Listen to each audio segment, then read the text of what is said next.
Hi and welcome. I am trying to learn garden design. Today the Hanging Gardens of Babylon. And after we've done that, we're going to do grip strength training. And if you participate in the grip strength training, then it's that on this. Now we're having here an article about the Hanging Gardens of Babylon, and somewhere there's a bit mentioned about how the Hanging Gardens of Babylon look like. And we try to focus on that information, get this information about how the Hanging Gardens of Babylon look like. The Hanging Gardens of Babylon. All that remains today of the once mighty city of Babylon are few ruins by the river Euphrates in Iraq. Nearly 4,000 years ago, Babylon was already the capital of one of the world's first great empires, Old Babylonia. Eventually, Babylonia was defeated by the rival empire of Assyria. But in 626 before Christ, an alliance between the Chaldeans of southern Babylonia and the Medes of Persia defeated Assyria, and the Chaldean ruler Nabopolassar made himself king of Babylon. We had just before Gabriel. During the reigns of Nabopolassar and his son Nebuchadnezzar II, Babylon regained and even exceeded its old glory. Nabopolassar built mighty walls around the city, and Nebuchadnezzar continued this work, throwing up fortresses and strong points along the walls.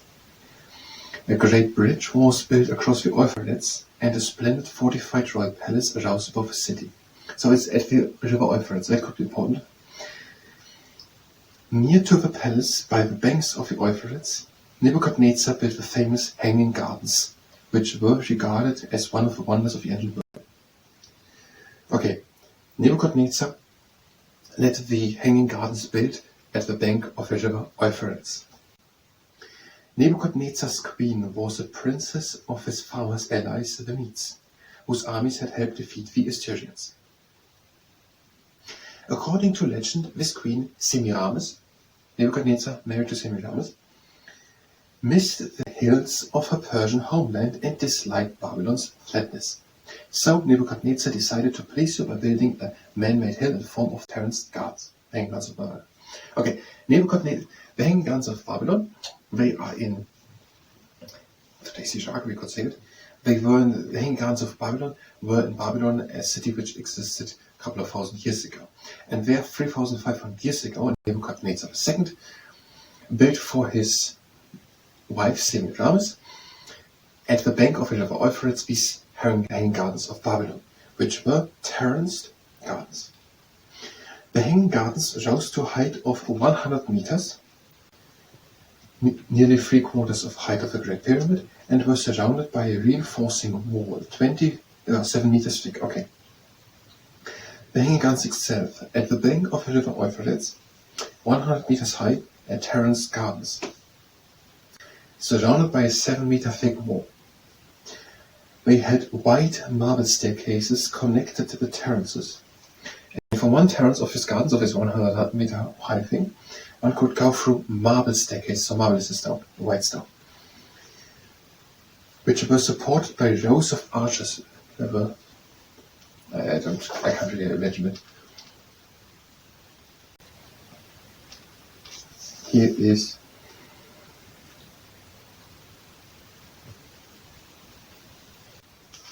this is not a photograph. This is a painting, I think. But this is some imagination how it might look like.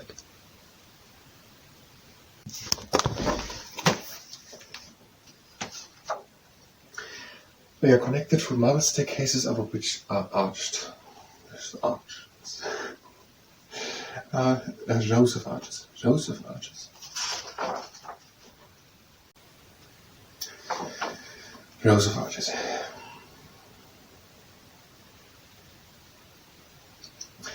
Stone flower beds leaned. Okay, and then the flower beds were stone flower beds. Do they mean these are actually just stones? There are no flowers at all. This is just stones, beautifully arranged, and the stones have beautiful colors and when arranged, like I think it's called mosaic. Or are there stones between the stones are the flowers growing with the soil underneath the stones? Stone flower beds leaned with lead and filled with soil. Okay, filled with soil. I don't know what does leaned with lead mean. Okay, filled with soil. Lay along each terrace and were filled with a profusion of exotic trees, shrubs, flowers, and creepers. And there were then places where there were stones lying. So this is what we're getting out with rehearsing. There are stones, and underneath the stones there was soil. At the lean the fleet and filter soil lay along each terrace. And along of each of these terraces there were stone flower beds, and in them were exotic trees and shrubs and flowers and creepers from all over. No, that's not really exotic, just exotic. Exotic trees and shrubs and flowers and creepers growing through the soil which was underneath the stones. So it's really filled with soil. Was it just stones around in the middle of the soil? There were stone flower beds, lean with lead and filled with soil. Along each terrace, and in them were exotic trees and shrubs, creepers and flowers blooming. Blossoming. And it is connected through the marble staircases, which were arched by rows of arches, which is now supported by rows of arches. 100 meters high terraces. Nebuchadnezzar built it 3,500 years ago to please his wife, who was missing Semiramis, who was missing the Persian mountains. On the top terrace, a series of... This is too much.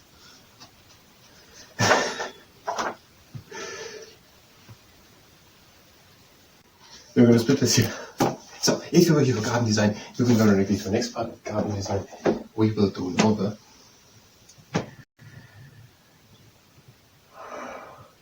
It is the group strength training.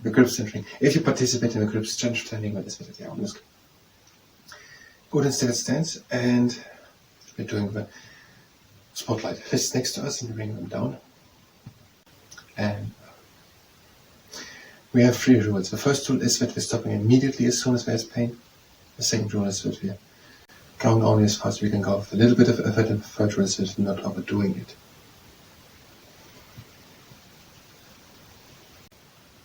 You just want to strengthen, not to exhaust. Again, fists and not to be inside the flashlight.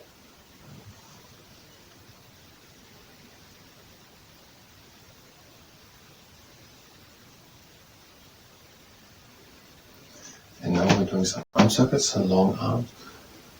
The arms big. The lower one. And the other way around.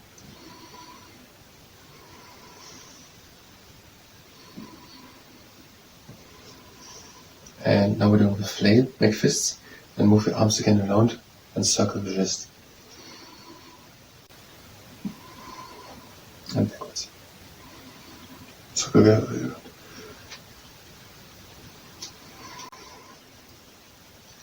Now, the T-Rex in the gym. If you don't have a tennis ball, just make a strong fist or press onto the tennis ball with a moderate fold. Release and press again. Release, press. And switch. Press again. Press.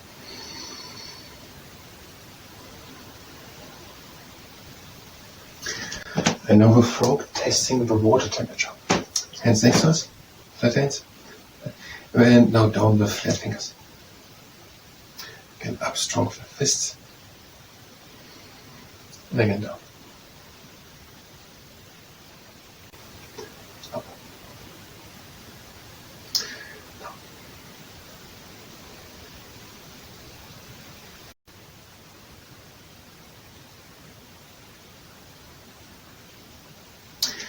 And now our next exercise. Take the arms in. With strong fists into flexion. Out long arms into extension gaps.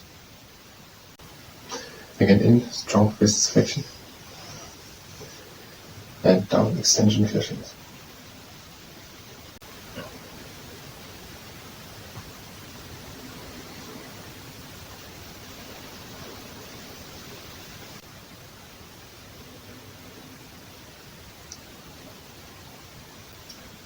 One more time.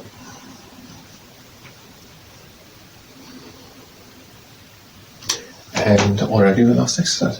The unfolding rocket boosters. Go to same sense, long arms, strong fists, and bring the arms into flexion. Fists, and now the fists into extension, flat fingers. Change again, inside flexion, strong fists, and outside extension, flat fingers. And strong fists again, flexion.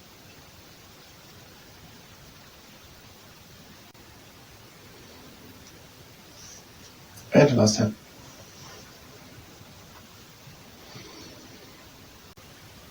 And release. And now let's do a bit stretching. Let's take the arm in front again. The elephant shoulders. And we are.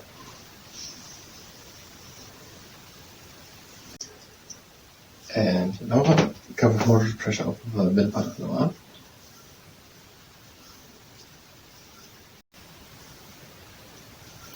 On the other side.